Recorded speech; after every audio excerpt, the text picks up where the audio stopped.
No. Yeah. No. Yeah. No. Yeah. No. Yeah. Happy Sunday. Happy Sunday. This is Mama SEQ. Dawn the SEQ. Back again for another video. We have had an eventful week and it just keeps getting better. So today we decided to talk about it. Well, it seems as though my mom believes that I am a great friend to people who are not a great friend to me. Now, I have been fighting her on this until yesterday when I had an incident that... Girl. Oh, girl.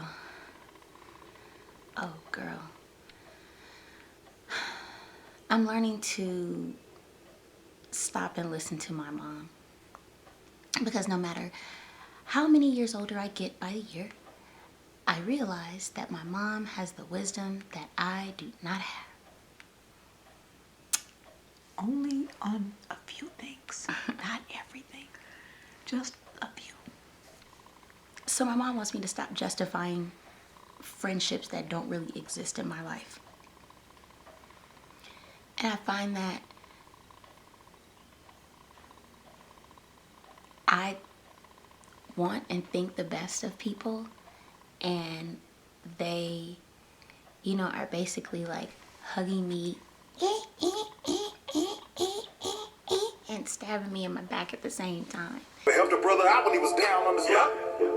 You a sack? No. You a boss player? You a Mac? Yeah. Let me hold a couple dollars. No. Y'all still be popping y'all collars? Yeah. And disappointing. Extremely disappointing. Extremely.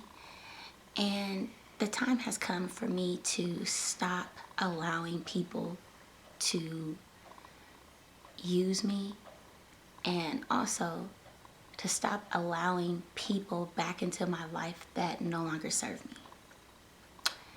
So let me tell you a little story. You a loser? No. Winner? Yeah. Starving? No. Dinner? Yeah.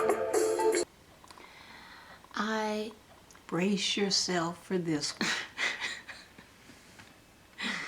Okay, because I'm still trying to wrap my whole head around it. Okay, so I know this girl, and I know her through a guy that I dated, and even though he and I didn't work out and they didn't work out, she and I became friends. And I have supported her through many battles in her personal life and her professional life. I have supported her, and kind of much to the demise of this guy that I dated. And I've known this guy 23, 24 years. So that's a long time to know somebody. Okay? My sister used to call him Chester the Molester. Even though he's not a molester. My sister used to call him Chester the Molester because when we first got together, I think I was 13. And maybe he was 15, but he always looked a lot older in high school. So anyway, fast forward. So the girl and I kind of fell out last year because, and listen, sidebar, I don't have a problem cutting people out of my life every quarter. So every quarter, I assess the people that I'm spending time with, whether it's via text message, on the phone, or in person. And I say, are these people bringing something fulfilling to my life? If the answer is yes, I keep on spending time with them. And if the answer is no, I back up 50 feet. And I ain't gotta sell my soul. No. I'ma stay getting money. Yeah. You ain't like me. No. I'ma stay getting money. Yeah. So when you hear me say that, it's not because I don't like people, or it's just that I know and I'm very clear about my purpose, and I'm also very clear about how the enemy comes to distract me at certain points in my life. Clear? Clear. Okay. So last year, I had ended my friendship with this girl over the phone because I was always there for her. Not that I needed her to be there for me, but she would pass by my house all the time and, make statements like, oh, I miss my niece and my nephew, right? Talking about my kids. But she would never stop by to see them. But every time I was in her neighborhood, I'd always stop by. Always. And I would call her to make sure she was okay. These types of things, because she's the type of person that loves the Lord but doesn't follow the Lord's command in her life. And so she's always going through something. I mean, whether it's with a job, an employer, family member, or friends, she's always going through something. So I don't hold that against people. I'll still be your friend anyway if you have a lot of drama going on in your life, as long as the drama doesn't come to my front door. So I have been praying for this. I've been led to pray for this girl for about a month now. And we hadn't talked, and so I went out on a limb.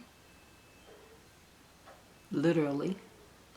And sent her a text message to let her know God is mindful of you, and I've been led to pray for you, and I hope that everything's okay. I get a text message back. She's pregnant.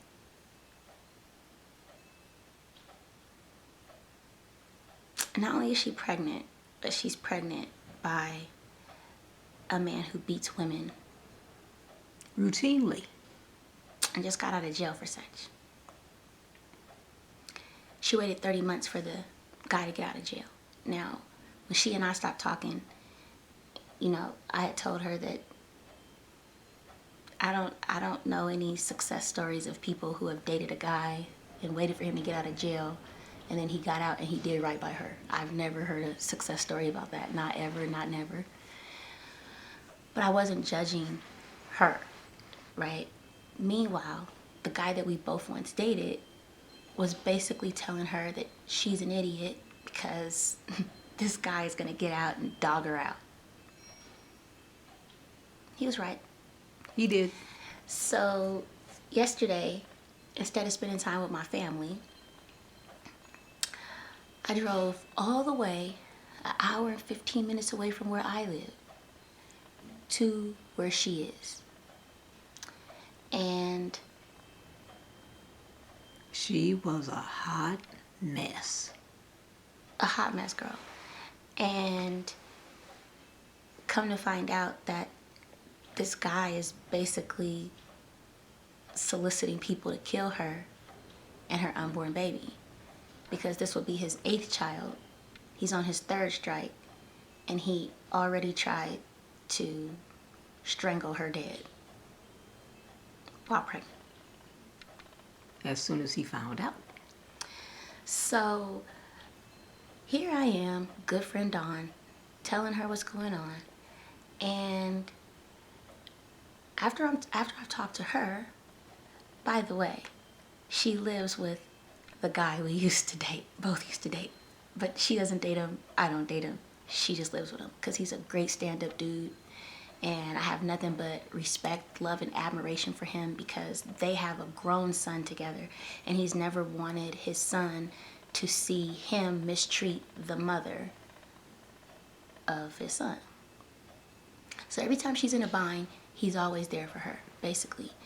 And I haven't talked to him in a year either because our relationship is really weird. Like, I love him like a brother, even though I used to date him. And, we've known each other for so long that it's like when we see each other, it's always like a playful, loving time. But she's hurting. And so after I had a conversation with her, I went to his room and he was asking me about my mom, my kids, and things like that. So we start having a conversation. She leaves. to go take her son somewhere. Mind you, she didn't raise her 20-year-old son. The guy's parents did with him. So, And she's 5 months pregnant. with another. No place to lay her head, no job. My ex is taking care of her. It's not his kid. So, I fall asleep in this guy's bed. He's not asleep with me. I just fell asleep. Because that happens when I'm stagnant, which is why I'm always ripping and running. I fell asleep. Okay. So when I woke up, it was 9:36 at night. I had only planned to stay there an hour. So, what time did I get there? A little after 5. Okay, so I was tired. I woke up and I went to the living room, and she just kind of, I won't say she flipped out at that point, but she made a comment and she was like, "Oh, so I see you came over here only to talk to him." Really? She was asleep. I was asleep So she was talking to him, I guess, in her sleep. in my sleep. He wasn't in the room when I woke up. He was cooking. So I then go to the living. I tell her, listen, you're pregnant, so I'm gonna let your hormones go ahead and talk, but I need you to, Back up. okay, and shut the fuck, okay? And I'm saying all this in joke and jest, right? So while he's cooking, I'm like, I'm gonna come lay on the couch, okay? I fell asleep again. Nobody woke me up to tell me that the food was ready. I then get up and it's 2 o'clock in the morning. I'm asleep on the couch. So by this time, she's in her room, he's in his room. So I go to his room and I wake him up and I say, I'm leaving. Because I've just been gone from my whole family to try to help somebody.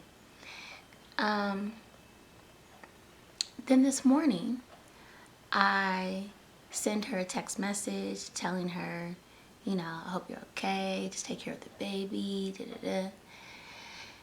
And she basically goes off on me, like all the way off. Like, you would think that I went there to go sleep with my ex. I fell asleep, but I didn't. Sleep with them. We didn't. None of that. Because believe me, if she had done something like that, I would have got a phone call. Hello? Because I tell her everything. believe me, we have a relationship where I would know. She would know. So she sends me this text message, and now you guys all know that when I want to help somebody, I always bring them candles. I sat here and I made candles for her before I left. Just because because of the way she came across, Sage and lavender. that she needed some healing Right. of some type because she's going through a whole bunch of stuff. Right. And, like, my feelings were just so sincere. So this morning, when I got her text message, she basically was saying, I don't appreciate how you came over here, to hook up with dude, and yesterday showed me exactly who everybody is in my life.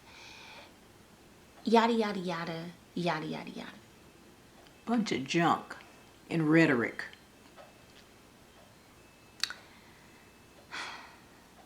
I could have just let it go, y'all. But we're not going to let it go God's working on me.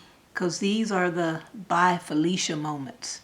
Sleep? No. Bust moves hella active in the streets? Yeah. Scared of the dark? No. have money, have heart? Yep. Nork? No. Short? Yep. Gossip like a brawl? No. Check a bitch like a small? Yep. Slipping? No. Tripping? Yep. If, So I went off. you know, if people want the help, I say help them, because that's what God has ordained Dawn to do. But some people can't be helped. They need to have a Jesus moment. And because we're not him, sometimes we have to leave them where they are, because if we don't, they distract us from what our goals and intentions actually are. I mean, here I am leaving my family, right? Who I don't get to see because you guys know I work like a dog. So here I am leaving my family so that I can go help somebody else out, only for her to get upset because she's already at odds with her own family. And it went from her sending me a text message saying that I'm a godsend, and you know, all of the, let me be specific. Let me be specific, okay? Because you know, you gotta call a thing a thing. Isn't that what Iyanla says? Yes. Call a thing a thing. And Maya Angelou also says, if people show you who they are, believe them. So she sends me a text message. She says, "This is the most awesome and beautiful blessing to wake up to. Love you more than words can ever explain." Then Really? explain to me why you Went off. on me when I didn't do anything to you. So I had to send her a text message back and basically let her know, I ain't a killer, but don't push me. And I don't want to have you up. So now I'm just going to block you because clearly you're possessed and you slept with a demon and now you are pregnant by a demon and you just found out that the demon is trying to kill you, so you want to take that out on me. Because I ain't sleeping with no demons. I ain't pregnant by no demons. I don't have no problems with my mom or my sister. I don't have sibling issues. I don't have parental issues. So now all of a sudden I'm the bad guy because I came over and I was healthy. Yeah, this is what my mom was talking about. Yeah. And, you know, I really do go out of my way to help people. Another incident, you know, I was supposed to help somebody with an event. Young lady that I really like and don't have anything against was having a retreat. She wanted me to be the person that facilitated the retreat. Which is what you do. It's what I do. I also have a team of people who are Keep her schedule. Listen, Samantha is a godsend. For 16 years, same assistant. She's never quit. Not ever. I've always been who I am. Not the easiest person to talk to or get along. She breezes right by that. You softer than a sock? No. You solid as a rock? Yep. Slow? No. Trained to go? Yep. Your team weak? No. You respected in the street need? Yep. No exception. So there are certain things that my team expects when somebody wants me to participate in something. One, we have to know, you know, the email and marketing schedule. Two, we have to know a roundabout of what it is that you want me to do. Three, I don't do anything without signing a contract. Nothing.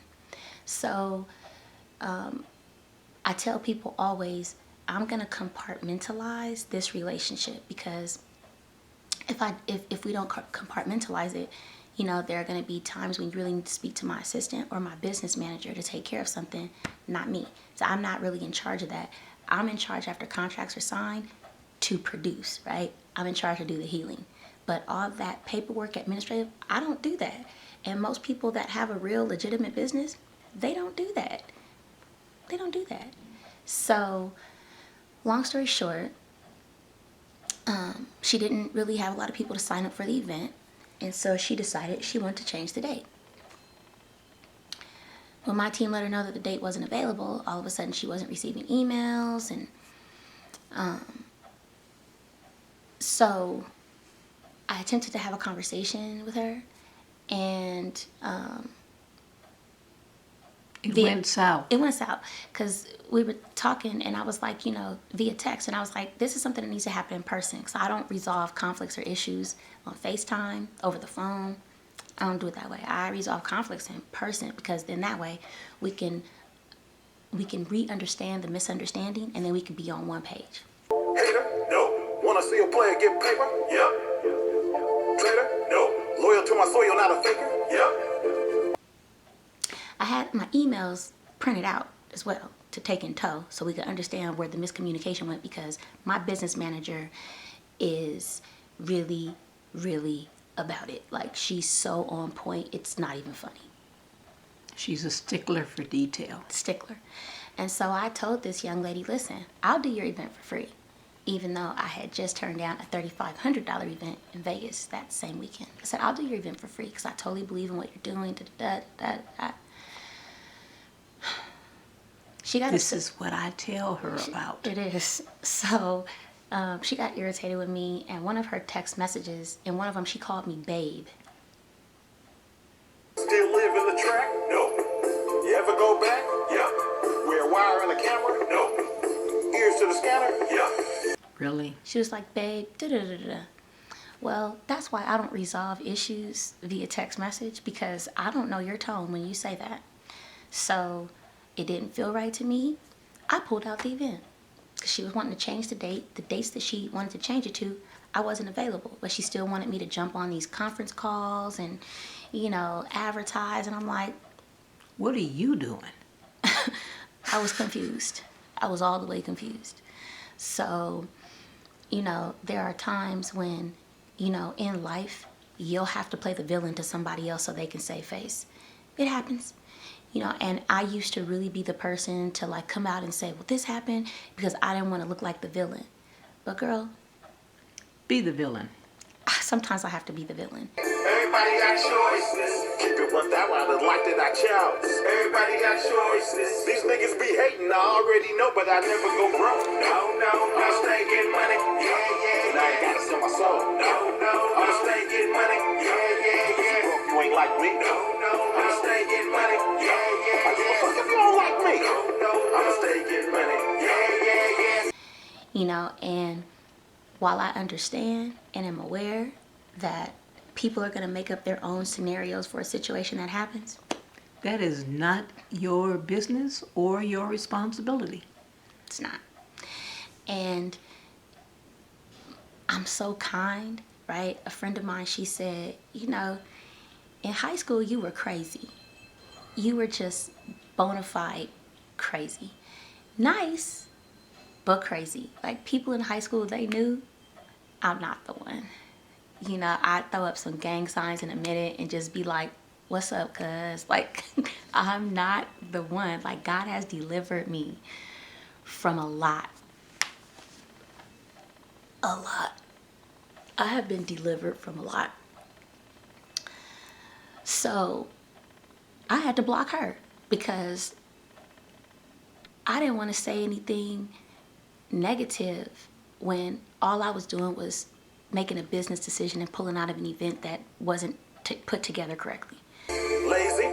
No. Got Hence, this is the reason why when we have been talking about people that want to do events or coaches and those kind of things, when it doesn't start right, it doesn't end right. And when you have the wrong coach, girl, and I can give advice as a friend, but I cut short of coaching somebody through something when I'm supposed to be the guest.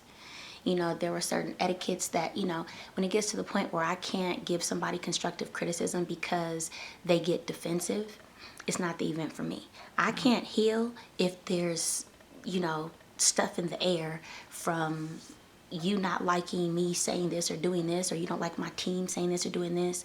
Let me explain something to you. if my team, Jennifer or Samantha, say it's a no-go, It's a no-go. it's a no-go. It doesn't have anything to, because they've been with me so long, because they also have clarity and discernment. Everybody around me, close-knit, clarity and discernment. And I realized that people treat me this way because they haven't seen that other me. Now, thank God she doesn't like come out and start, see walking and. But believe me, she still exists. And I don't even want to hurt people's feelings. Like, I will go off verbally so buck that you'll want to kill yourself. That's what I don't want to do anymore to people. You know what I mean? Like, I don't want to revert back to the evil dawn, because God has brought me so far. So instead of reverting back, I just block people. Because we're not going to have a conversation where you're going to say things that are... Or you want to justify your position. Sometimes it's better just to walk away. Sometimes it's better just to walk away. And it doesn't make these people bad people. They're just the bad people to be around me. Because one thing about me, as much as I hold myself accountable, I'm going to hold you accountable. And as much as I strive to be better every day, I don't really want to be around people who aren't willing to take constructive criticism. Or do the work. There's work to be done. There are some people who are expecting somebody else to do the work for them. And oftentimes people meet me. Let me tell you what's crazy. People meet me and they after spending a little bit of time with me, they automatically see the God in me, right? And I'm such this great person. Oh, you're so great, so helpful. Oh, the God in you. Da, da, da. And then the minute they don't get something that they want from me, What are you then? you're a villain. You're a horrible, rotten villain. You're a villain seeking to destroy me. And I ain't gotta sell my soul. No. I'ma stay getting money. Yeah. Broke, you ain't like me. No. I'ma stay getting money. Yeah. I give a fuck if you don't like me. No. I'ma stay getting money. Yeah. Get out of here with that. Okay? Get out of here. Have several seats. Take them somewhere where you can sit in all several at the same time. And just sit there and ponder it. Because guess what? I'm not losing any sleep over ending situations that are not healthy for me. I'm not losing any sleep. I'm not losing any clientele over making decisions that are for the betterment of me.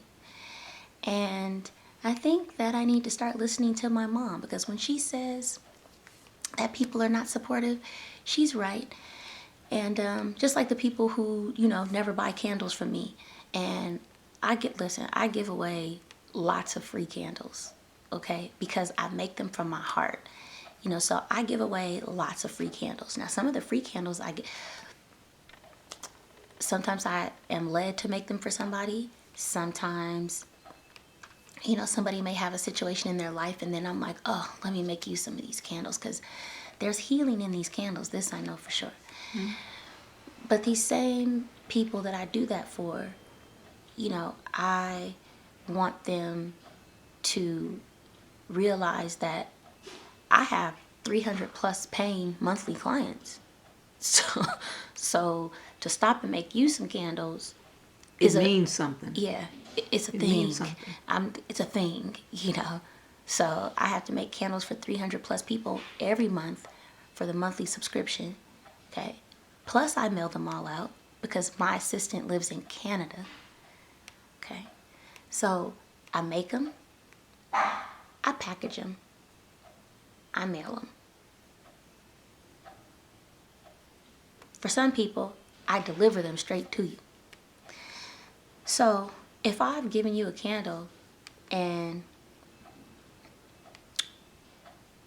you never buy any candles from me, but you love candles, either you're telling me that the candles that I'm making are trash, which I know they're not, or you're telling me that you just don't care about the gift that I gave you, And in life, there's the gift and there's the gift giver. And at each moment, you need to figure out if a situation or a person is the gift or if they're the gift giver. And oftentimes, they're not both. Sometimes we spend so much time holding on to the gift giver that we miss the gift. Don't be that person. Please don't. Because I've trust, learned. I'm the gift. Sometimes I'm the gift giver. But she that giveth, Can take it away.